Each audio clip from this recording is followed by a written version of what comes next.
नमस्कार बच्चे लोग, आज आप लोग को हम थेल्स प्रमेय के बारे में बताएंगे और इसे सत्यापन भी करेंगे, क्योंकि ये 10वीं के बोर्ड के एग्ज़ाम में बहुत ही पूछता है और यह महत्वपूर्ण प्रश्न है। इसको बढ़िया से देखिएगा तो आप लोग को हम पूरी तरह समझाने की कोशिश करेंगे। चलिए ध्यान दीजिए, आपका थेल्स प्रमेय क्या है ये। यदि किसी त्रिभुज में एक भुजा के समांतर कोई रेखा खींची जाए तो वह रेखा अन्य दो भुजाओं को एक ही अनुपात में विभाजित करती है। यानी कि थेल्स प्रमेय यह है, यदि कोई त्रिभुज में एक भुजा के समांतर कोई रेखा खींची जाती है तो वह जो रेखा हुआ अन्य दो भुजा को यानी एक ही अनुपात यानी समान अनुपात में विभाजित करेगी। इसे ध्यान दीजिएगा। मान लीजिए कि त्रिभुज ए बी सी एक त्रिभुज है। ए बी सी एक त्रिभुज है। इसमें किसी भी एक भुजा के समांतर, जैसे मान लीजिए कि बीसी भुजा के समांतर हम खींच रहे हैं। किसके समांतर? बीसी के समांतर, जैसे मान लीजिए डी और ई लिए। क्या? डी और ई लिए, ठीक है। तो बीसी समांतर डी है, तो ई जो समांतर रेखा ई वाला जो मेरा खिंचाया, इन दो भुजाओं जैसे ए बी हुआ और ए सी हुआ, दोनों को एक ही अनुपात यानी कि समान अनुपात में बांटेगी। चलिए अब देखिए, अब इसको प्रमाण हम लोग कैसे करेंगे। अगर प्रमाण करने के लिए आएगा तो आप लोग को 5 नंबर का रहेगा, ठीक है। तो देखिए किस तरह से ही प्रमाण होगा। ये पहले में आपको दिया हुआ क्या है,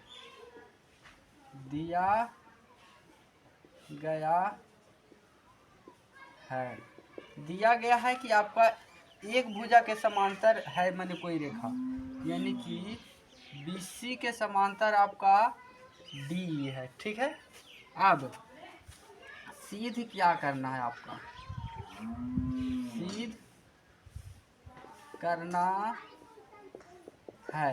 सीध करना है आपको, यानी कि एक ही अनुपात में ए डी, माने जो ए डी और बटा डी बी, तो जो अनुपात ई भुजा में होगा वही अनुपात में ए डी मैंने यहाँ से यहाँ तक लिए, फिर नीचे है, उसी तरह आपका इस भुजा में भी होगा। तो यहाँ होगा आपका ए ई बट्टा ई सी, ठीक है। अब ध्यान दीजिए, ए ई बट्टा ई सी। अब हम लोग रचना में चलेंगे। क्या? रचना में। तो ध्यान दीजिएगा, हम लोग यहाँ से ई से लंब ए डी पर डाल रहे हैं। ई से लंब ए डी पर, यहाँ एन नाम दे देते हैं, फिर डी से लंब ईसा यहाँ माने ए ई पर, यहाँ एम नाम दे देते हैं, ठीक है। माने डी एन लंब ए ई और ई एन लंब ए डी, ठीक है। अब यहाँ ध्यान दीजिएगा, रचना में क्या किए, ई एन लंब जो है ए बी पर तथा डी एन लंब ए सी पर डाला या खींचा। क्या? खींचा। अब देखिए इसको मिला देते हैं, बी यू को और सी डी को, ठीक है। एवं बी तथा सी डी को मिलाया। ये आप मेरा रचना हुआ। अब देखिए प्रमाण में ध्यान दीजिएगा। यहाँ त्रिभुज देखिए, यहाँ ए डी ई और डी बी ई। चलिए ध्यान दीजिएगा, त्रिभुज ए डी ई तथा त्रिभुज डी बी ई। अब हम लोग जानते हैं त्रिभुज का क्षेत्रफल होता है 1/2 गुना आधार गुना ऊंचाई। तो त्रिभुज ए डी ई का क्षेत्रफल बटा त्रिभुज बी डी ई का क्षेत्रफल, तो 1/2 गुना ए डी ई। ध्यान दीजिए, ई अगर आधार मानते हैं ए डी को तो हमारा ऊंचाई ई एन होगा। क्या होगा? ई एन होगा। आधार हो AD तो ऊंचाई होगा EN। चलिए नीचे BDE मैंने त्रिभुज का क्षेत्रफल, इसमें होगा 1/2 गुना BD और ऊंचाई मेरा ए वाला देखिए DC होगा, तो DC जो समांतर है EN का समांतर है, तो DC के जगह पे हम लोग EN लिख सकते हैं। EN यहाँ देखिए आपका E कट जाएगा, E कट जाएगा, बचेगा आपका AD/BD। इसको मान लीजिए आप लोग फर्स्ट। पुनः त्रिभुज ADE तथा त्रिभुज BEC में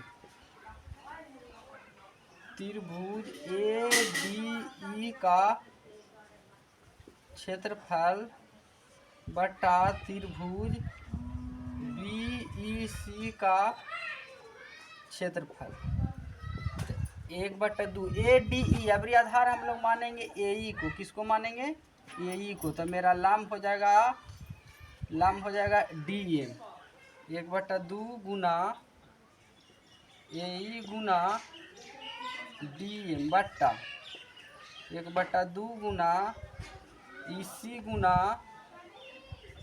DM। यहाँ ऊंचाई आपका DE होगा, लेकिन DE समांतर DM के है, तो BE के जगह पे हम लोग DM लिख सकते हैं। ध्यान दीजिए, E कट गया, आपका E कट गया, यहाँ आपका बच्चा AE/EC। ठीक है, इसको मान लीजिए सेकंड। अब समीकरण पहला और दूसरा बराबर कर दीजिए, समीकरण पहला बराबर समीकरण दूसरा, तो आपका यहाँ से आएगा AD/ इसको BD को हम लोग DB भी लिख सकते हैं बराबर AE/EC। AD/DB और AE/EC आपका यही सिद्ध करना था, हो गया प्रमाणित। एक बार फिर से देख लीजिए, आप लोग को एक बार फिर से हम समझा देते हैं कि पूरी तरह आप लोग को समझ में आ जाए।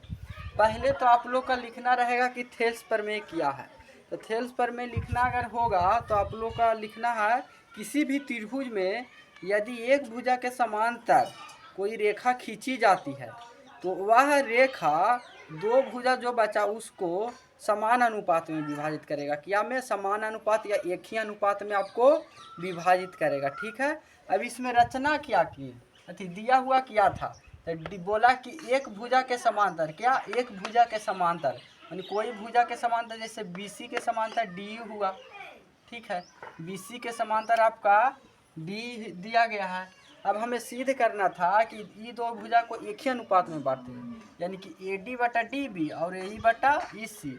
इसमें इस तरह से भी हो सकता है, अगर इन्हें पूरा AB लेंगे और आधा DB लेंगे तो इन्हें भी पूरा AC लेंगे और फिर ये वाला EC लेगा, उस तरह का भी विभाजित हो सकता है।